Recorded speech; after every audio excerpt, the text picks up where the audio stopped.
TDP senior MLA Ayyanna Patrudu మరోసారి తన నోటికి పని చెప్పారు. నర్సీపట్నంలో ఓ కార్యక్రమానికి హాజరు కావడానికి వెళ్లిన తనను కొంతమంది అధికారులు కలవగా ఒక్కసారిగా తన ఆగ్రహాన్ని వారిపై వ్యక్తం చేశారు. అంతకుముందు ఏం జరిగిందో ఏమో కానీ పరుష పదజాలంతో వారిపై తీవ్ర స్థాయిలో ధ్వజమెత్తారు. దీంతో గత ప్రభుత్వంలో ఇలాంటి తీరుతోనే వైసీపీ నష్టపోయిందని, ఇప్పుడు అయ్యన్న కూడా అదే దారిలో వెళ్తే పార్టీకి నష్టం కాదా అన్న విమర్శలైతే వినిపిస్తున్నాయి.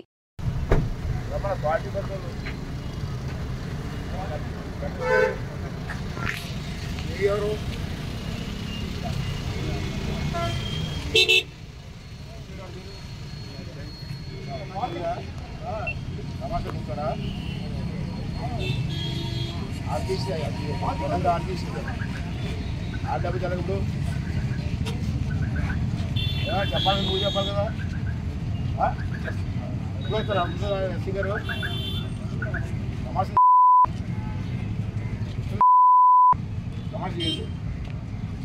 అది మూసి పెడతారు.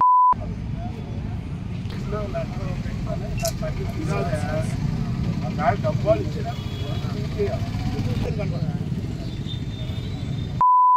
డబ్బు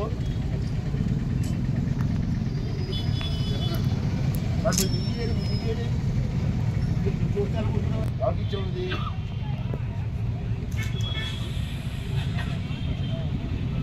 ఏ ప్రిన్సిపల్ సెక్రటరీ ఆర్ఎంపీకి లెక్క పెట్టా ఇప్పుడు పెట్టాను 27/12/2022 పార్టీ లేకుండా రోడ్డు వేస్తారు మీరు పట్టించుకోండి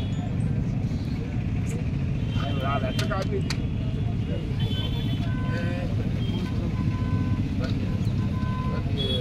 తీసుకుంటాం. ఐ వాంట్ దట్ చెప్పండి ఇప్పుడే చెప్పండి. ఏ వీళ్ళ మీద ఇతని మీద ఏ యాక్షన్ తీసుకుంటారు? వీళ్ళు ఎవరికి వీళ్ళకి ఉన్న పెత్తనం ఏంటి, వీళ్ళకున్న అధికారం ఏంటి? నాకు మీడియాకి చెప్పండి.